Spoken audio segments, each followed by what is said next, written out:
വലുതാ. പരിശുദ്ധ ഖുർആൻ പഠിപ്പിച്ചു, ഫൈദല്ലദീ ബൈനക വബൈനഹു അദാവത്തുൻ കഅന്നഹു വലിയ്യുൻ ഹമീം. നിന്റെ ശത്രു അവൻ ആജീവനാന്ത ശത്രുവല്ല. ഏത് മനുഷ്യനോടുള്ള ശത്രുതയും കുറഞ്ഞ കാലം കഴിയുമ്പോൾ മാറാറുണ്ട്, നമുക്ക് കാണാൻ കഴിയുന്നതാ. ഇന്ന് ശത്രു നാളെ മിത്രമായിരിക്കും, ഇന്നത്തെ മിത്രം നാളെ ശത്രുവായിരിക്കും. ഇതാണ് ലോകത്തിന്റെ സ്വഭാവം നമ്മൾ കണ്ടുകൊണ്ടിരിക്കുന്നത്. അതുകൊണ്ട് തന്നെ ഈ ശത്രുക്കളും അക്രമികളുമായ ആളുകളോട് സ്നേഹപരമായി പെരുമാറാൻ നിങ്ങൾക്ക് കഴിഞ്ഞാൽ ഫൈദല്ലദീ ബൈനക വബൈനഹു അദാവത്തുൻ, നിന്റെ ആ വലിയ ശത്രു കഅന്നഹു വലിയ്യുൻ ഹമീം, കറകളഞ്ഞ നിഷ്കളങ്കനായ സ്നേഹിതനായി, ആത്മാർത്ഥതയുള്ള സ്നേഹിതനായി, നിന്റെ സുഹൃത്തായി, നിന്നെ രക്ഷിക്കുന്നവനായി, സംരക്ഷിക്കുന്നവനായി മാറും ആ ശത്രു. ഖുർആൻ നൽകുന്ന പാഠമാണ് ഇത്, അനുഭവമാണ്. ശത്രുക്കളോട് മുസ്ലിമീങ്ങളോട് ഇസ്ലാം പഠിപ്പിച്ചത് അതാണ്, ലോകത്തോട് പഠിപ്പിച്ചത് അതാ. നിങ്ങൾ ചിന്തിക്കണം, നിരപരാധികളെ തലവെട്ടുന്ന കഥയല്ല പറയുന്നത്, നിരപരാധികളെ വേദനിപ്പിക്കുന്ന വിഷയമല്ല പറയുന്നത്. ശത്രുക്കളോട് പോലും നേരിടേണ്ട സ്വഭാവം ഇസ്ലാം അങ്ങനെയാ പഠിപ്പിച്ചത്. അതാ മുഹമ്മദുർ റസൂലുള്ളാഹി. എത്ര ശത്രുക്കൾ ഉണ്ടായിരുന്നു നേരത്തെ, ഞാനത് വിശദീകരിക്കല്ല. എന്തിന്റെ പേരിൽ പ്രവാചകന് ശത്രുക്കൾ ഉണ്ടായി? പ്രവാചകൻ പറഞ്ഞു കള്ളു കുടിക്കാൻ പാടില്ല, അപകടമാണ്. കള്ളു കുടിക്കുന്നവരൊക്കെ ശത്രുക്കളായി മാറി. പ്രവാചകൻ പറഞ്ഞു കൊല ചെയ്യാൻ പാടില്ല, കൊലയാളികൾ മുഴുവൻ ശത്രുക്കളായി മാറി. പ്രവാചകൻ പറഞ്ഞു വ്യഭിചരിക്കാൻ പാടില്ല, വ്യഭിചരിക്കുന്നവർ ശത്രുക്കളായി മാറി. പലിശ വാങ്ങാൻ പാടില്ല, വാങ്ങുന്നവർ ശത്രുക്കളായി. ഇങ്ങനെയാണ് ഈ ശത്രുക്കൾ ഉണ്ടാകുന്നത്. പ്രവാചകൻ ആരോടും ഒന്നും ചെയ്തിട്ടല്ല. പ്രവാചകന്റെ നേരെ ശത്രുത, പ്രവാചകൻ കൽപ്പിച്ച കൽപ്പനകള് സ്വീകരിക്കാൻ കഴിയാതെ മറുഭാഗത്ത് ഉറച്ചു നിന്ന ആളുകളുടെ ഭാഗത്തു നിന്നാണ് ഈ ശത്രുത വരുന്നത്. കള്ളു കുടിക്കാൻ പാടില്ലെന്ന് പ്രസംഗിച്ചാൽ കള്ളുകുടിയന്മാർ എതിർപ്പുണ്ടാക്കും, സ്വാഭാവികമല്ലേ? പലിശ വാങ്ങാൻ പാടില്ലെന്ന് പറഞ്ഞാൽ പലിശ വാങ്ങുന്ന ഒച്ചപ്പാടുണ്ടാക്കും, സ്വാഭാവികമല്ലേ? ശത്രുക്കളുണ്ടായി. പക്ഷേ മഹാനായ മുഹമ്മദുർ റസൂലുള്ളാഹി ഫഇദല്ലദീ ബൈനക വബൈനഹു അദാവത്തുൻ കഅന്നഹു വലിയ്യുൻ ഹമീം, അവരോടൊക്കെ ഖുർആൻ പഠിപ്പിച്ച ആ സ്വഭാവം സ്വീകരിച്ചു. വിട്ടുവീഴ്ചയും സമാധാനപരമായ ചുറ്റുപാടുകൾ, ഒരു അക്രമത്തെയും അക്രമം കൊണ്ട് നേരിട്ടില്ല. ഈ ആളുകൾ മുഴുവനും മിത്രങ്ങളായി മാറി. ഞാനത് വിശദീകരിക്കുകയല്ല. ഈ സമൂഹം മക്കയിലും മദീനയിലും പരിസര പ്രദേശങ്ങളിലുള്ള മുഴുവൻ ആളുകളും പ്രവാചകന്റെ മിത്രങ്ങളായി 23 കൊല്ലക്കാലം കൊണ്ട് മാറി. ഇതല്ലേ ഇസ്ലാമിക ചരിത്രം? ഇതാരെയും തലവെട്ടിയിട്ട് ഭീഷണിപ്പെടുത്തിയിട്ട് അല്ല, ഈ ഒരു സ്വഭാവം സ്വീകരിച്ചത് കൊണ്ടാ. ഒറ്റ വാക്ക് ഓർമ്മപ്പെടുത്തുന്നത്, ഇസ്ലാമിൽ യുദ്ധം എന്ന് പറഞ്ഞിട്ടൊന്ന് പലരും തെറ്റിദ്ധരിച്ചിരിക്കുക. മുഹമ്മദ് നബി സല്ലല്ലാഹു അലൈഹി വസല്ലം ദീനീ പ്രവർത്തനങ്ങൾക്ക് 23 വർഷക്കാലമാണ്. ഈ 23 വർഷത്തിൽ 15 വർഷവും ഒരു യുദ്ധവും നടന്നിട്ടില്ല. മറുഭാഗത്ത് ശത്രുക്കളില്ലാഞ്ഞിട്ടോ അക്രമ പ്രവർത്തനങ്ങളില്ലാഞ്ഞിട്ടോ അല്ല, ധാരാളം അക്രമ പ്രവർത്തനങ്ങൾ ഉണ്ടായിട്ടുണ്ട്. മുഹമ്മദ് നബിയെ കൊല ചെയ്യാൻ പലരും ശ്രമിച്ചിട്ടുണ്ട്. പക്ഷേ 15 വർഷക്കാലം മുഹമ്മദ് നബി ഒന്നും ചെയ്തിട്ടില്ല, എല്ലാം സഹിച്ചതാ. ഇസ്ലാമിന്റെ ചരിത്രം അതാ. 15 വർഷം കഴിഞ്ഞപ്പോൾ പ്രതിരോധം തുടങ്ങി. എങ്ങനെ ഈ പ്രതിരോധം? അടിക്ക് അടി കൊണ്ടുള്ള പ്രതിരോധമല്ല, വാളുകൊണ്ടുള്ള വെട്ടിനെ വാളുകൊണ്ട് നേരിടുകയല്ല. പ്രതിരോധത്തിന്റെ സ്വഭാവം പരിശോധിച്ച് നോക്ക് നിങ്ങൾ.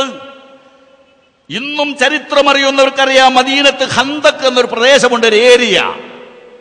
ഹജ്ജിന് പോകുന്ന ആളുകളൊക്കെ അവിടെ സന്ദർശിക്കാറുണ്ട്. എന്താണ് ഈ പേര് ആ സ്ഥലത്തിന് കിട്ടാൻ കാരണം?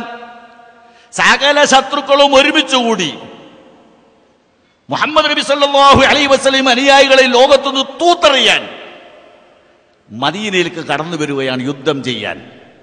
മുഹമ്മദ് നബി സ്വീകരിച്ച പ്രതിരോധം കണ്ടോ നിങ്ങൾ? അവിടെ വലിയൊരു കിടങ്ങ് കീറി. പർവ്വതത്തിന്റെ ഉള്ളിലാണ്, 2 പർവ്വതത്തിന്റെ ഉള്ളിലാണ് ഈ മദീന. ആ മദീനയിലേക്ക് കടന്നു വരുന്ന വഴിയിൽ വലിയൊരു കിടങ്ങ് കീറി. ശത്രുക്കൾക്ക് കുതിരയുമായി ഇങ്ങോട്ട് കടന്നു വരാൻ പറ്റാത്ത രീതിയിൽ, അമ്പെയ്താൽ എത്താത്ത രൂപത്തിൽ വലിയൊരു കിടങ്ങ് കീറിയ പ്രതിരോധം സൃഷ്ടിച്ചു. അവർക്ക് ഇങ്ങോട്ട് കടന്നു വരാൻ കഴിഞ്ഞില്ല, യുദ്ധമില്ല. ഇതാണ് പ്രതിരോധത്തിന്റെ പ്രധാന ഭാഗം. ഇതാണ് ഇസ്ലാം സ്വീകരിച്ചിട്ടുള്ളത്. അങ്ങനത്തെ ഒരു മുസൽമാൻ, ആ മതത്തിന്റെ വിശ്വാസിക്ക് ഒരിക്കലും തീവ്രവാദിയോ അക്രമ പ്രവർത്തനത്തിന്റെ ആൾ ആകാൻ കഴിയില്ല. ഇത് ഓർമ്മപ്പെടുത്താനാണ് സമസ്ത കേരള ജമിയത്തുൽ ഉലമ ഈ മഹത്തായ സമ്മേളനം വിളിച്ചു കൂട്ടിയിട്ടുള്ളത്. ഇന്ത്യ രാജ്യത്തിന്റെ കഥയും അതൊക്കെ തന്നെയാ. ഇവിടെ നടന്ന വ്യക്തമായ ഊഹാപോഹങ്ങൾ മാറ്റിവെച്ചാൽ വ്യക്തമായ പല സംഭവങ്ങളും ഈ ഇന്ത്യ രാജ്യത്ത് നടന്നിട്ടുണ്ട്. മുസൽമാന്മാർക്ക് പങ്കില്ല. ഇവിടുത്തെ മഹാത്മാഗാന്ധിജി അദ്ദേഹത്തെ വെടിവെച്ച് കൊന്നിട്ടുണ്ട്. ആർക്കോ നിഷേധിക്കാൻ കഴിയോ? ഏതെങ്കിലും ഒരു മുസ്ലിമിന് അതിൽ പങ്കുണ്ടായിരുന്നോ? ഇന്ത്യന്റെ പ്രധാനമന്ത്രി ഇന്ദിരാഗാന്ധിയെ വെടിവെച്ച് കൊന്നിട്ടുണ്ട്. ആർക്കെങ്കിലും മുസ്ലിമീങ്ങൾക്ക് ഏതെങ്കിലും ഒരു കുട്ടിക്ക് പങ്കുണ്ടോ? നിങ്ങൾക്ക് പറയാൻ കഴിയോ? രാജീവ് ഗാന്ധിനെ ഇവിടെ കൊല ചെയ്തു. നിങ്ങൾ ചിന്തിച്ചതോ ഏത് മുസ്ലിമാണ് അതിൽ പങ്കുള്ളത്? നടന്ന വ്യക്തമായ സംഭവത്തിലൊന്നും ഭീകര പ്രവർത്തനത്തിൽ മുസ്ലിമീങ്ങൾക്ക് പങ്കില്ല എന്നതിന്റെ വ്യക്തമായ തെളിവല്ലേ അത്? ഊഹാപോഹത്തിന്റെ പേരിൽ മുസ്ലിം സമൂഹത്തിനെ കരിവാരിത്തേക്കാൻ ശ്രമിക്കുന്നത് ഭംഗിയല്ലെന്ന് മാത്രം ഈ സമയത്ത് ഉറപ്പെടുത്തുകയാണ്. ഇനി ഏതെങ്കിലും വ്യക്തികളിൽ അങ്ങനെ ഉണ്ടെങ്കിൽ നമുക്കവരോട് പറയാനുള്ളത് നിങ്ങൾ അതിൽ നിന്ന് പിന്മാറണം. ഒരിക്കലും ഇസ്ലാം അത് പ്രോത്സാഹിപ്പിക്കുന്നില്ല. പ്രോത്സാഹിപ്പിക്കുന്നില്ല എന്നല്ല, ഇസ്ലാം അനുവദിക്കുന്നില്ല. പ്രോത്സാഹനമല്ല, ഇസ്ലാം അനുവദിക്കുന്നില്ല. അങ്ങനെ ആരെയും കൊല്ലാൻ പഠിപ്പിച്ച മതമല്ല. ഞാൻ പറഞ്ഞില്ലേ, വിശ്വാസകാര്യമാണ്.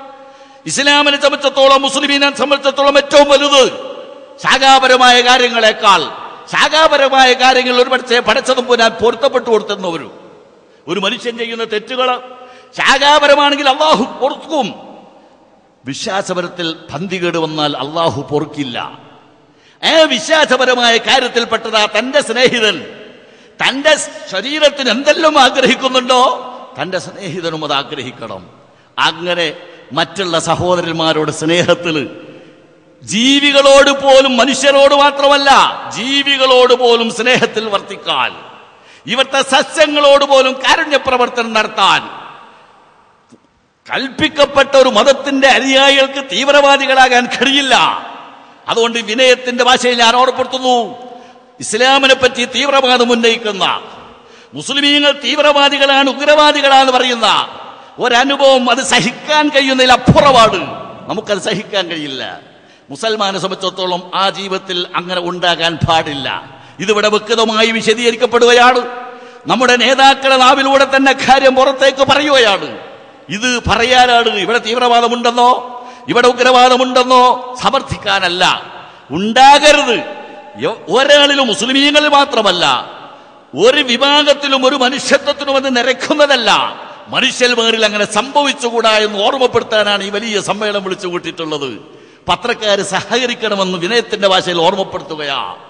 തീവ്രവാദത്തിന്റെ പേരും പറഞ്ഞ് മുസ്ലിമീങ്ങളെ കുറ്റം ചാരുന്ന രൂപം, മുസ്ലിമീങ്ങളെ നേരെ പൈചാരുന്ന രീതി, മുസ്ലിമീങ്ങളെ കരിവാരിത്തേക്കുന്നൊരു സ്വഭാവം പാവപ്പെട്ട മുസ്ലിം സമൂഹത്തിനോട് ചെയ്യുന്നൊരു അക്രമമായിരിക്കും എന്ന് പ്രിയപ്പെട്ട പത്രക്കാരോട് ഓർമ്മപ്പെടുത്തുകയാ.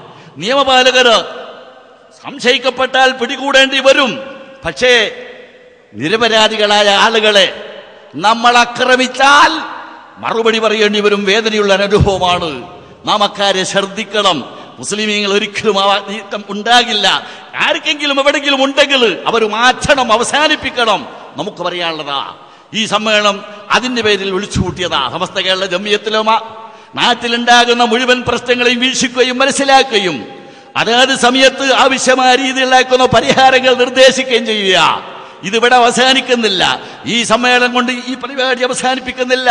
എല്ലാ ഭാഗത്തും ക്യാമ്പയിൻ നടത്തി തീവ്രവാദ പ്രവർത്തനത്തിലേക്ക് ചെറുപ്പക്കാർ വഴുതിപ്പോകാതിരിക്കാൻ. കാരണം രക്തത്തുറപ്പുള്ള ചെറുപ്പക്കാരൻ, ആരോഗ്യമുള്ള ചെറുപ്പക്കാരൻ അനീതിയായി എവിടെങ്കിലും എന്തെങ്കിലുമൊക്കെ കാണുമ്പോ ഒരുപക്ഷെ തുള്ളിപ്പോകാൻ സാധ്യതയുണ്ട്. നമ്മൾ തുള്ളരുത്. അത് പഠിപ്പിച്ചു മുഹമ്മദ് റസൂലുള്ളാഹി.